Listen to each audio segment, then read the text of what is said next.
even those who we never met or did not know him personally.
Today, Paul, is the time where we have to say our farewell. And I know that this sudden and unexpected loss has not just impacted his family, his close friends, his work colleagues and all those who personally knew him, but that his story has also touched the lives of many people right across the world, with his story spreading far and wide. It's not easy putting things into words sometimes, so I would just like to share a poem with you that allows us to say things in the right context and in a better way than I ever could. The sadness of the present days is locked and set in time, and moving to the future is a slow and painful climb. But all those feelings that are now so vivid and so real can't hold their fresh intensity as time begins to heal. No wound so deep will ever go entirely away, yet every hurt becomes a little less from day to day. Nothing can erase those painful imprints on your mind, but there are softer memories that time will let you find. And though your heart won't let that sadness simply slide away, the echoes will diminish, but those wonderful memories will stay.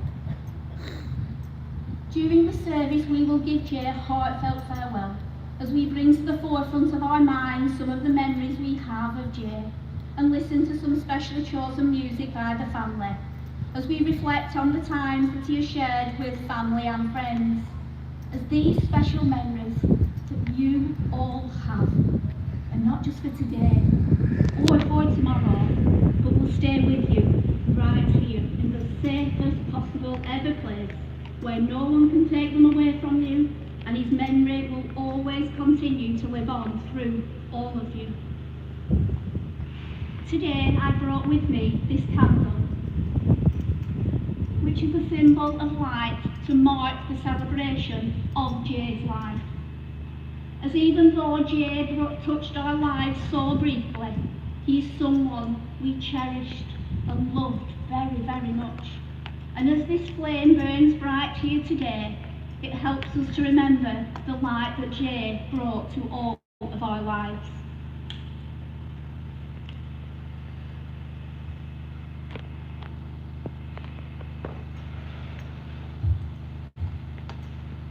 Outside at the end of the service there will be a basket of candles for anyone who would like to take one home to light in memory of Jay.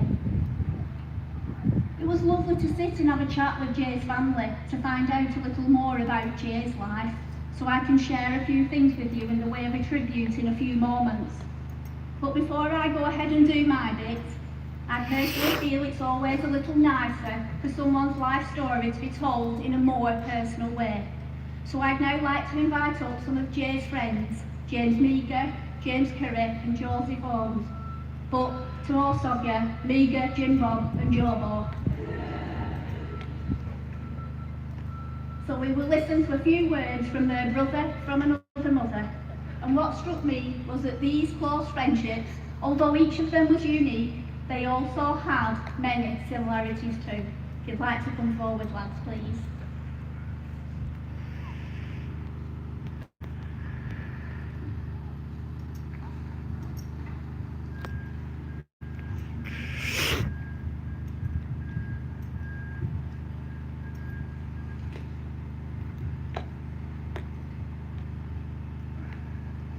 I'm going to read it for him because you know what, this just shows how much Jay meant to these lads. So from Joseph, a Jobo. Morning everyone, just want to say thanks for coming and supporting Debbie and the family and everyone else who's lost a good mate in Jay. Going to make this short as possible because I already know my legs are rattling as I'm reading this. Well, his legs are rattling even though he's not reading it. So yeah, I've known Jay from birth really. An earliest memory I think was my mum and Debbie had me and Jay in prams as we were walking one of them wheel on me prams. Probably one that my dad bodged on like, love it. Then, when we were about 12, 13, I started for Uncourt United. He happened to be there, rainbow flicking every man and his dog, and for the lads that know that man had a crazy talent. And he'd show anyone up on an 11-a-side pitch. The guy was a natural. And sorry in advance, Mum, but next thing you know, we were in rigging science toilets with a couple of fags on go. But yeah, I never spent much time with him after school. And that's something I regret, because whenever you were around him, he'd just be buzzing and smiling, because there were no bad vibes when you were about. But no, I appreciate the time I did get to spend with him, because they were all good times, so not sure what else to say other than I hope you rest in peace. We're all going to miss you like that. Good night, brother. Don't party too hard.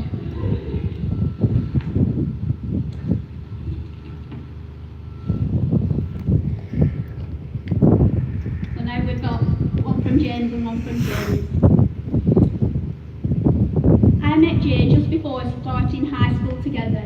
We were 11 years old, around 9 years ago. Jay came to the fence at the top of St Andrew's School Field, and from there we have been good mates ever since.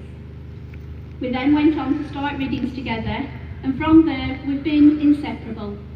Jay wasn't just my mate, he was my brother. Above all, my truest and loyalest friend. I missed just talking for hours on end, or ringing me up to drag me out to bed to take Buster on a walk. And we have plans to start a business together once he has finished his apprenticeship. Not sure if he still doing that. The impact Jay had on my life and all the people closest to him, I will forever cherish. Jay was definitely one of his own, that's for sure. Ha ha. He used to light up any room no matter where he was.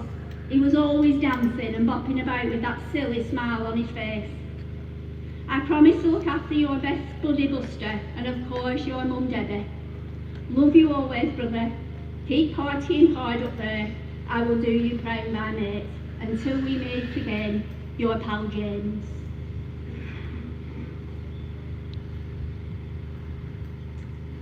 And finally one from other James. I just want to start by saying thank you for everyone's support, not just to me, but to all Jay's family and friends. We really appreciate it, so thank you so much. As we all know, Jay was always happy, enthusiastic, and always had that cheeky smile on his face. He never worried about what was going on around him. He just made sure that you and him had a good night. I've got so many memories with Jay, and I'm sure others have as well, which we'll all cherish forever. I remember my first time meeting Jay. It was the day before we broke up for 6-week holidays, and me and James was on the back field of our school, and Jay and Elijah and a few others were on Foxhill playing field, standing at our school fence. We all got chatting from there, and we kept meeting up through the holidays, playing footy and manning and all sorts, just the typical things you do when you're a kid. Bet there were more than that. From there we ended up going to the same high school, and we just clicked. I probably got Jay into a bit of trouble. But that's life, you live and you learn. And if I could go back, I'd do it all again with our Jay. It's like everyone just thrived at being your Jay's company. You would most certainly have a good night if you were with Jay. You'd always see him rather busting some new dance moves or speaking to a girl as he was a bit of a ladies' man. How did that get me this laugh? We all love you, Jay, and we'll all stand by your family, and that's a promise. I love you, big tall lad. Until we meet again, rest easy and don't party too hard up there. Gone, but never forgotten. Forever 19. Rest in peace. J.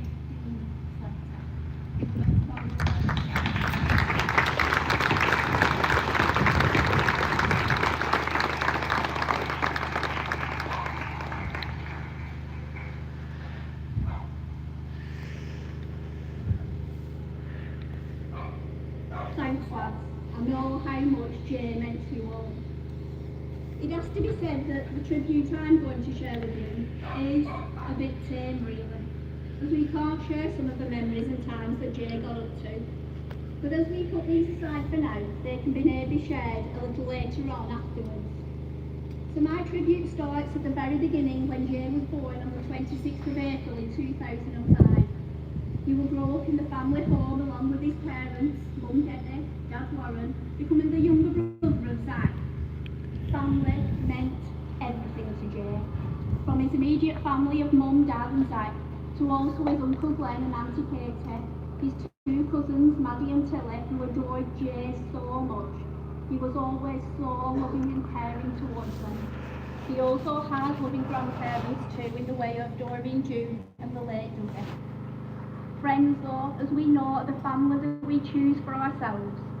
And throughout his school life at West End Primary and also Riddings, Jay was made some solid and loyal friendships. We already heard from 3 of them.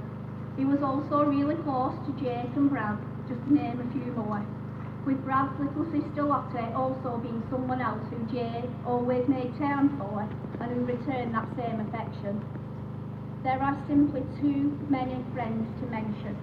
You only need to look inside here and outside to realise the depth of the amount of friends Jay had, whether they be on Snapchat, Insta or whatever, which easily made these friendships multiply like crazy, especially when everyone added each other at the many parties, raves and get-togethers they all went to. And obviously he had his work family too, of course. As after leaving school, Jay would secure himself a 1-week job trial in the summer with the PH-filled group, who then kept him on. He then changed this into a permanent contract with them on the 2nd of August, which led him to start a 3-year apprenticeship in bricklaying at Atkinson and Rosendale College, where he would have been doing his final assessments in July. And I'm sure along the way, during college life, alongside the bits of writing up and doing the assessments, there will have been lots of fun and no doubt pranks played on each other, which is often the case in the building trade and in college life. Just quickly jumping back to Jay's school days, I learned that there were two rules in play. Firstly, for Warren, it was for Jay to do well at school, and for Debbie, it was always to answer his phone to his mum or else. So talking of phone calls, I'll just share a quick memory that was shared when we were chatting. And that was the time that Riddings had temporarily moved to the Burnley site. So Jay thought this might be a little easier to skip school. Well, in a word, no it wasn't. Because one particular day, Debbie dropped him off to catch the bus over to Burnley, for her then to receive a phone call reporting Jay's absence from school. He'd gone to Tom Brett's, so Debbie rang Jay and said, "Get your ass down to that Aussie Mills car park, you're going to school." So this resulted in him getting the car, and where Debbie drove all the way over to Burnley and dropped him off, where he was then kindly met in reception by the teacher. Now I'm not sure how many times he might have tried this, mind you, or even got away with it, but this lot of love. Another story of his younger years was at the young age of just 4, and believe it or not, Jay would get his first tattoo.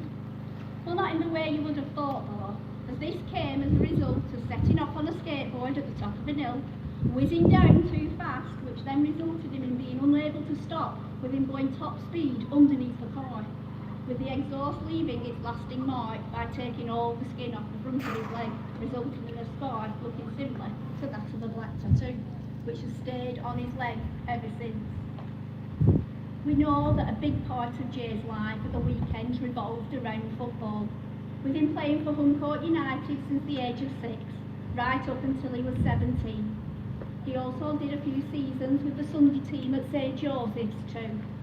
And this allowed some definite dad and lad time with Warren, with him often taking him to matches wherever they were playing, whether this was on Bolton Avenue, Ironsies, King George's, or on the semi-professional at Winiel. Not to mention here, there and everywhere, obviously, for all the away games. Jay loved his football. Well, I'm saying that, he didn't like it so much when he played centre forward, as he easily got frustrated as nobody really ever passed to him. But then when he changed position to being on the left wing, well, this was a whole different story, with him scoring countless goals and providing many an assist. It was a good, solid team, made up of lads who pretty much stayed loyal playing for that same team, just like Jay, which is probably down to the friendships being made over the years, with Jay always wearing the number 11 shirt. On behalf of the team, Stuart Holt, their manager, sent a lovely heartfelt message to Debbie, Zach and Warren, and I hope he doesn't mind me sharing it with you now, as sometimes when listening to the words of others, we can easily relate, as these are often what we as friends and family are feeling too. I first met Jay when he was 6 years old, when Debbie brought him to his first football coaching session at Huncourt United. He already looked the part with his baggy kit and his flowing locks. Jay was quiet, shy, and as it turned out, a natural footballer. I remember well the first ever match he played for us. He played the first half a little nervously and a bit overawed by the occasion. But then, with 10 minutes to go, myself, Debbie and Warren coaxed him to going back on. And then, within minutes, he scored his first ever goal. His face lit up, and he never looked back. He went on to play for our team loyally on Saturdays and Sundays for the next 10 years, only having to give up eventually when he started his bricklaying and had to go to work instead. I cannot remember a single incident in those 10 seasons of where he fell out with his teammates or opponents.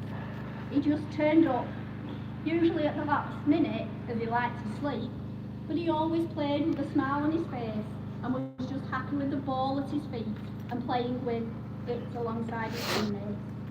You wouldn't find a teammate with a bad word to say about Jay, just respect and affection.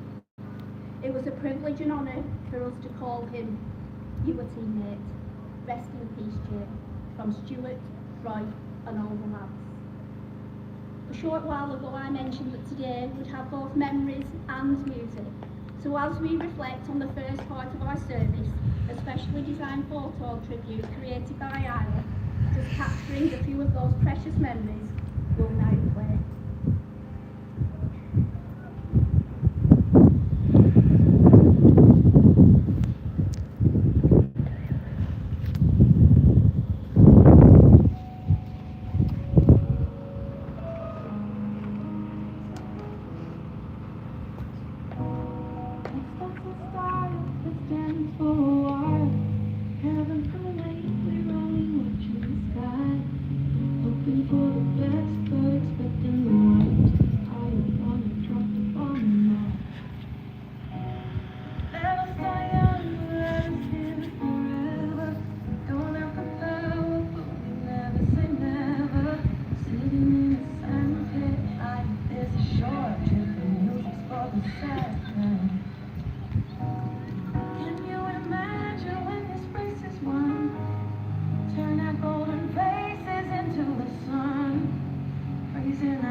What a lovely tribute to Jay.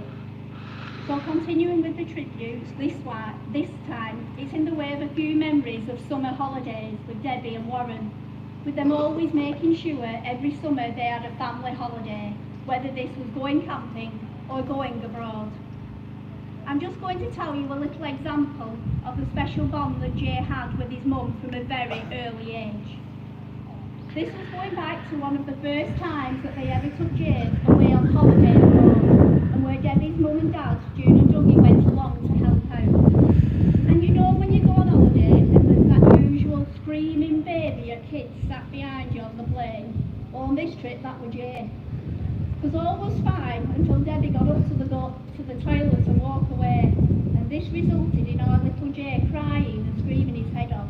But as soon as she walked back down the aisle and come back, normality resumed as soon as she thought of it. There were many happy memories made on those family holidays over the years, with them travelling all over Europe, and Jay even being allowed to go with his friend James to America just after he had left primary school, which was a once-in-a-lifetime new adventure in itself.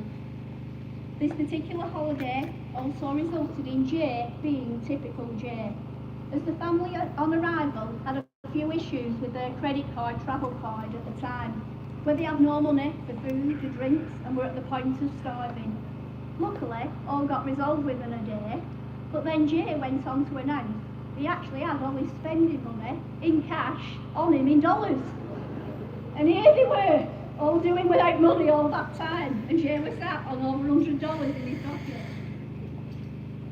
Another one was the time they were on holiday in Turkey, and the family were approached by a Turkish man selling boat trips. His sales gimmick was letting children hold a cute little pet terrapin. The only problem with this law was, when the salesman put the terrapin on Jay's hand, it bit him. So, boom! Jay's automatic reaction was to launch the said terrapin, accidentally fell in the middle of the road. So sadly, no more cute little pet terrapin. Just a couple more quick holiday memories. One was the time the family treated themselves to one of those fish pedicures where the fish nibble on your feet. All were fine until Jay went and fell in the tank. The other time was when he was on holiday with Dad Warren, with Jay desperately needing a wee. He went into the bathroom back at the apartment to find 2 cockroaches staring right back at him. Well, Jay wouldn't go in with said cockroaches. Warren then went on the hunt to try and catch them, which ended up with them running round and laughing, all laughing their heads off. But all this laughing didn't end that well for Jay. Instead, he ended up a bit wet. To celebrate Debbie's 50th, the family went on holiday to Fuerteventura, where Jay spent some very special time with Glenn and Katie, and also with his nieces Maddie and Tilly, who both adored him, as Jay was always really good with them. This did mean, though, on occasion, they would fight for his attention. But you know what? I'm sure he was always willing to give it to them, as I know them 2 girls meant a right great deal to him. Back at home at the weekends, we know that Jay loved to party. He worked hard and he played hard. We know that he loved his music and dance, with this love starting from a very early age. As soon as he was old enough, Jay enjoyed going to festivals and has been to a fair few in his time. Some of these including the legendary Parklife, Creamfields, Leeds Festival, the Warehouse Project, and it would also be that time that Jay would stop smoking weed and start drinking alcohol. But you know what I think, is that that lifestyle goes for half of his mates in here and outside too. Staying a little closer to home, especially during lockdown, the lads would often set off individually for a walk or on their bikes, then meet up and go on their own little adventures, either up the Pineys, up Coppice, and party all night at the Huncourt Tunnel, where I know they always like to have the best and the loudest speaker there to play their own tunes on. So with partying in mind, we will now see Jay in action, showing them dance moves off as the next music video plays.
leaves me to mention the other two loves of Jay's life. Number one, eating lunch, as Jay absolutely loved his crisps and snacks. His bedroom bin would always be full of empty crisp packets and lunch bottles. And number two is the beloved Buster. Even before Dottie the French Bulldog became pregnant and had her puppies, Jay wanted one. It was a constant question, is she pregnant yet? The answer usually being no. But then eventually, the answer was yes, she was. So Jay's next question was, can I have first pick? Straight after Jay then went on to send Debbie many a video of him going down to spend time with the pups, saying, what about this one? What about this one? So one day, as a surprise, when Jay was at work, Debbie went down and picked a little Buster. Jay fell in love with him straight away, and he actually couldn't believe that she'd been down and got him. Despite Buster eating his way through a lot of precious things, one of these being Jay's passport nicely out. And Jay loved nothing better than sitting at night and playing with him, with Buster always being a part of the crowd as Jay and his friends sat in the back room and chilled out.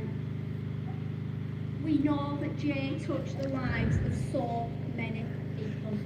And on behalf of the family, I would like to thank all those who have sent heartfelt messages and cards to them to help them get through this incredibly hard and sad time. I would also like to thank all those who have helped bring Jay safely back to us, family, friends, the kind offers from people in Tenerife, the police here back home, and all of you for coming here today, showing your love and care. I know that there is a lot more that could have been said about Jay, and these few tributes are just merely a small tip of the iceberg that was Jay's life. But I encourage you as family and friends to at some point after today's service always continue to share your own memories of Jay, as this is the best way to comfort each other at this very difficult and sad time. As I think Jay would want to be remembered with a smile and tears of laughter rather than too many tears of sadness. As we cannot hide from the sadness of the loss of someone, but we can face that loss bravely and honestly and be comforted by the memories that we will hold forever. So next, I'd just like to share with you a rewritten excerpt from the poem called The Train of Life. At birth we board the train of life, and I believe that people like our family and our true friends will always travel by our side on the train. However, sometimes along that journey, the people in our lives at some point will step down and get off from the train. But as time goes by, more people will board that train. Our extended family, more friends, our work colleagues, and maybe even the love of our life. Some will inevitably step down, get off from the train, and perhaps may go unnoticed, and we won't even realise they've vacated their seats. And our train ride is often a mixture of happiness, sorrow, hard work, expectations, hellos, and also for us, goodbyes. A successful journey consists of us having a good relationship with all of our passengers, requiring that we always try to give the best of ourselves. But the mystery that prevails is, we do not know at which station we ourselves will step down and get off from that train when our life ends, so we must always try to travel along the track in the best possible way that we know how, enjoying life in the best way that we can, just like Jay did. As when the time comes and we leave our own seats empty, we should always try and leave behind many, many special memories for those who continue to ride and travel on that train of life. And I know if Jay comes, he would want me to thank you for being one of the passengers on his life's train, and for being with him and riding alongside him on his life's journey.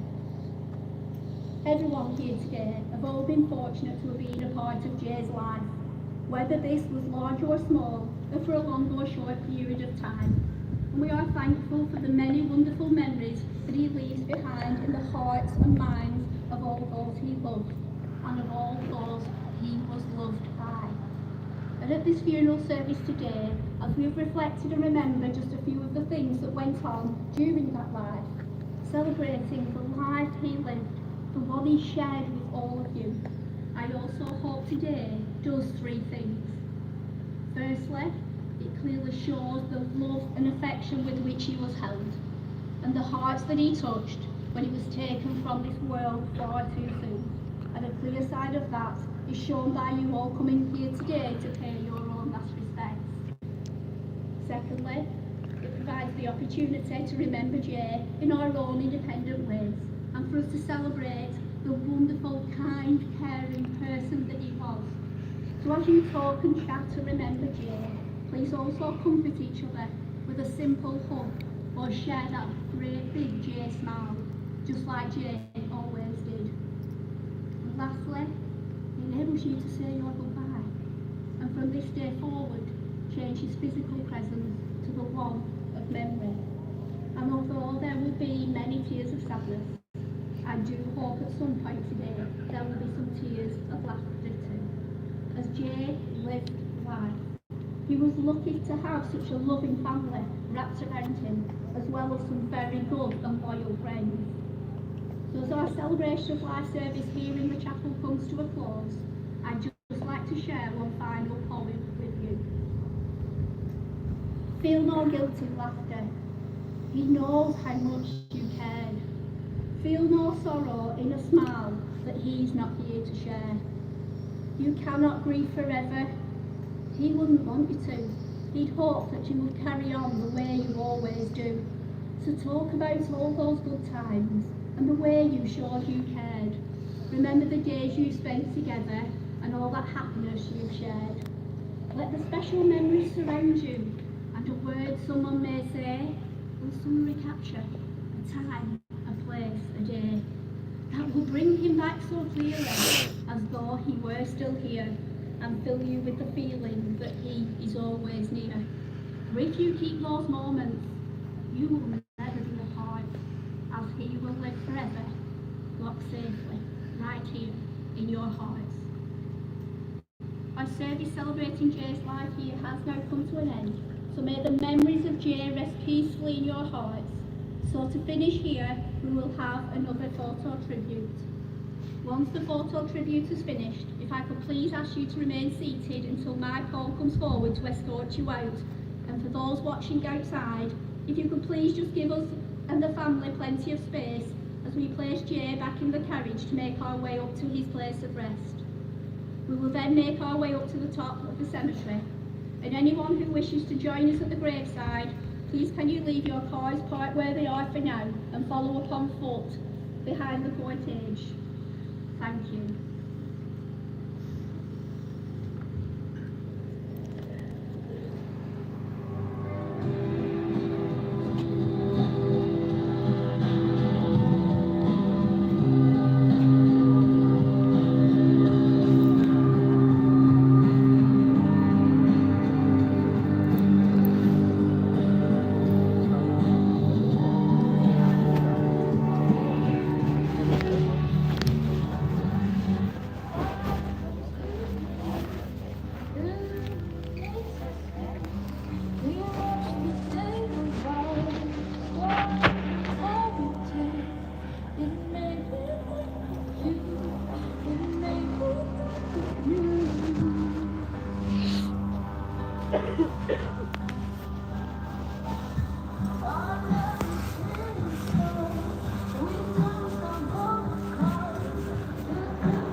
a few moments, ladies and gentlemen, we will be going up to the graveside, so I will ask the gentleman that carried in to the same gentleman to carry back out. So just first, ladies and gents, on behalf of Debbie, Warren, Zach and all families, wish to express their sincere thanks to everybody for attending your celebration of life service today.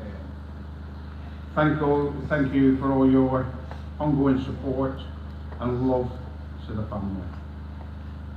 So ladies and gents, family and friends wearing blue ribbons and wristbands are warmly invited to join the family back after the burial at the Whitaker's Arms on Burnley Road. So anybody wearing a ribbon or a wristband are more than welcome to share memories of Jay back at the Whitaker's Arms.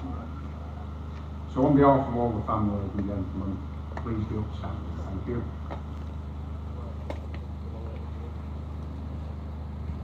So the 6 gentlemen carried, kindly come forward, please.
I'm in a forest state.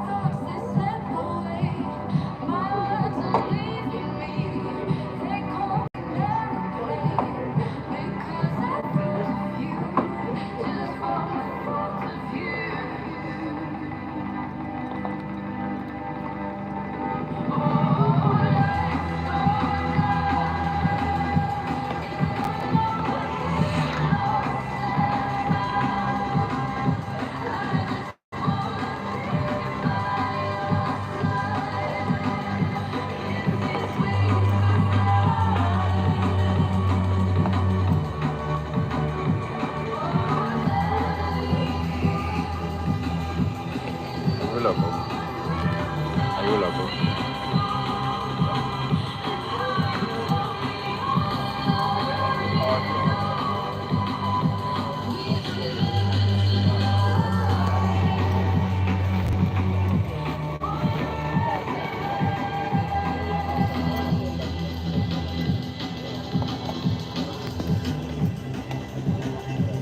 Are you exposed? Yeah.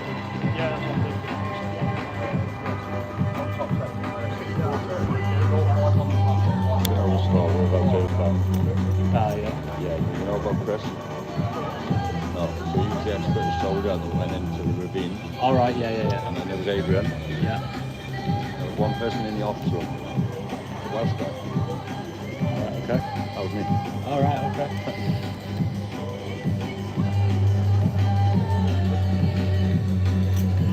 It was me that mapped out that ravine. Is it? Yeah. I caught that civil guard lying, man, to the family there. Absolutely ridiculous what they did. But I know what they look at them for. Mine luggy. LUTTY. They moved their cameras round again, right? And I was specifically told that they had that section. I thought you were a reporter, that's why I asked you. No. They've been told not to put the cameras over there. Up there. Over there they were told, you're going to stick them back behind this again. I just walked over and told her they were. I've gone back over there where they told to go. I think I've been over and tell that one too now. Yeah, it's probably.